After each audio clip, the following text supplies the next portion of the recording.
Over the last several months, you've been hearing about a lot of transformative work happening in the government with respect to digital transformation. For example, you've been hearing about the EID project, the Electronic Civil Registry project, and so many more. Today, we wanted to give you a perspective to allow you to fully understand how all of these things happening in government with respect to digital transformation fit into the overall development strategy of the government, to improve the lives of people and to improve the experience of citizens. This is the work that has been undertaken by the Digital Transformation Management Unit. I am Nigel Carty, the head of the Digital Transformation Management Unit. All around the world, governments and businesses are looking for ways to improve the quality of the services they're offering. This is how businesses thrive, and this is how governments function and become more efficient. Government has to make its services more efficient because citizens are demanding better quality services and more services all around the world. And so if government is going to be able to live up to the promises, its commitment to the population, it has to find efficient ways of doing things. So for example, government has got to find ways and means of allowing its citizens, whether here or abroad, to apply for a passport. Why should someone have to come into Bastia or fly into the country just to be able to process and receive a passport? And there's so many examples around the government where we need to have these efficiencies building up. But critically important as well, apart from accommodating citizens, it's just the cost of doing business. You have to find ways of reducing the cost of doing business. Because as you reduce the cost of doing business, and by that I mean the way that government does what it has to do, the more it becomes possible for government to make more resources available, to drill for water, to find the means of providing new sources of electricity, and that sort of thing.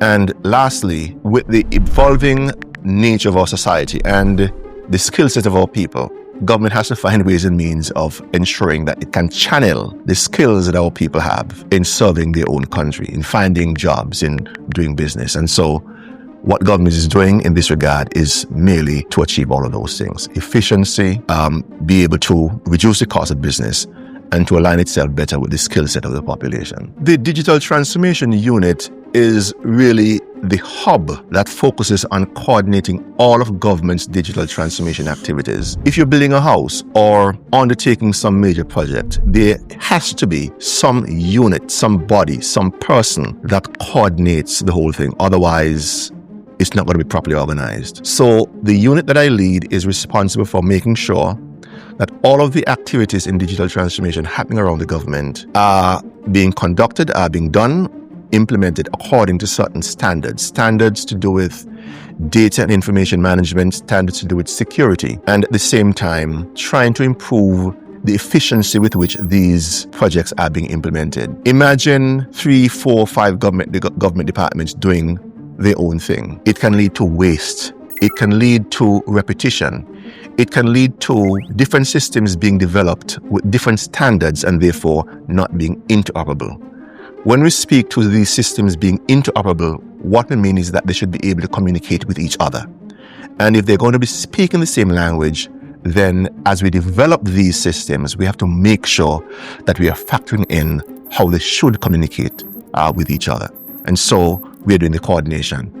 One of the important points of coordination as well is the legislative reform that has to take place. We have to make sure that we develop laws that undergird what we're trying to do. For example, data protection, cybersecurity, electronic transactions, electronic signatures. All of these things have to be in law to support what we're trying to do in digital transformation. So the citizen will then be requested to provide all the information on one portal and not be required to go here and there to get all the requirements to extract a passport. We're also talking about the electronic civil registry system. This is really putting into a digital format the many certificates that our citizens would want to receive. Your birth certificate is going to be in a digital form, or at least at some point in the future, you'll be able to make an application for your birth certificate online. So if you're in the US and you're doing some business and you're suddenly required to provide your birth certificate or whatever, your marriage certificate, for example. Rather than going through a long process of getting somebody at home to go and extract your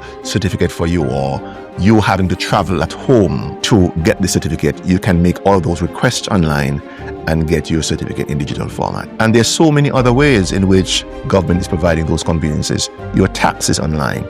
We're talking about a online business application platform where our citizens, wherever they are in the world, will be able to apply for businesses online.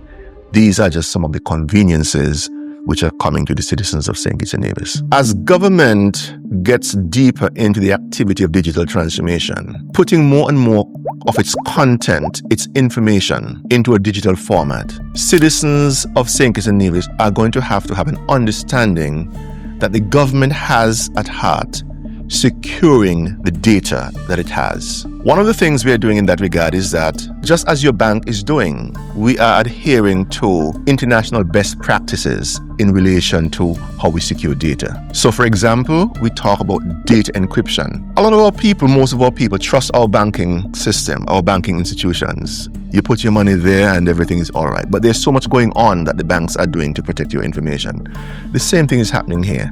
So your data is encrypted. Nobody, even if they were to hack into the system, which they won't be able to do, but even if they were able to do that, the data that exists will be in an encrypted format that would not be readable by a human being. But important as well is that the government is increasing its defenses in cybersecurity. You would know, I think the public would understand, that there are some very sensitive systems in government, the treasury system, financial systems in government, inland revenue, Port Authority, customs and so on.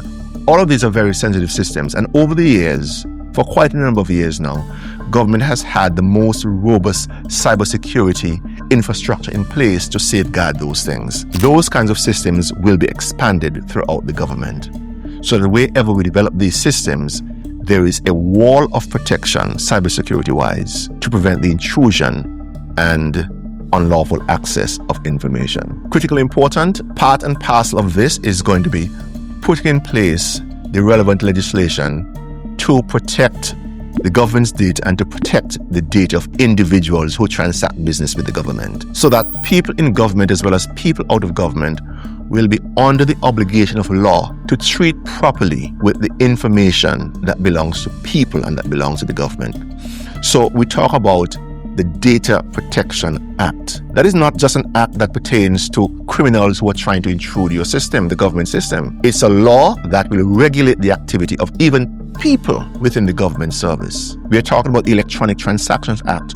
How must government be careful about how it transacts with people electronically? So as you, for example, get onto the online passport system and input your information, there are certain mechanisms which have to be in place to ensure that the data that is input by the citizen remains intact, remains private, remains secure. The government will have an obligation to make sure that it handles people's information correctly and properly. A number of initiatives are yet to come with respect to the work we're doing in digital transformation. Just recently, we had some support from the Commonwealth Office in London to revise our laws, to bring them up to speed with what we're doing in digital transformation. For example, improving our data protection, improving electronic security. Out of that activity, in the next month or so, we expect to engage in an activity where the legal department, working with the digital transformation unit, will be improving the laws of St. Kitts and Nevis to make them compliant with what we're doing under digital transformation. So we expect to see a high degree of transformation or change with respect to the legal landscape. That is critically important. But importantly as well, we are going to bring the electronic ID system online. That is going to happen around mid-year this year. Each person who so desires would be able to apply for and receive an electronic ID card. And this card will be replacing a number of other cards, even if not immediately, down the road. So rather than when you go into a bank being asked to provide 2 pieces of ID, the bank will be able to say, show me your electronic ID. And once you're able to provide that, you will not be required to provide a second ID, because this electronic ID is supposed to be the epitome of what it means to have a secure ID card that you can use anywhere in the world, and so in the region as well.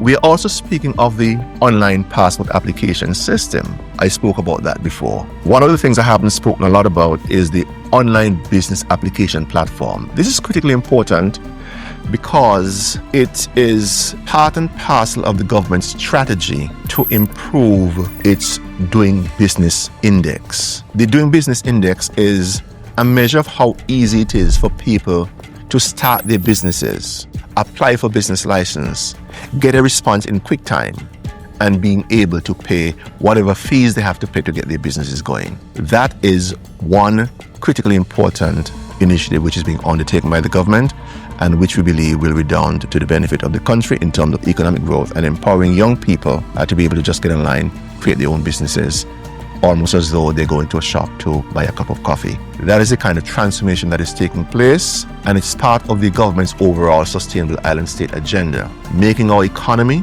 and our systems more resilient, more efficient, more effective, and even more transparent. That is the work that is being led by the Digital Transformation Unit.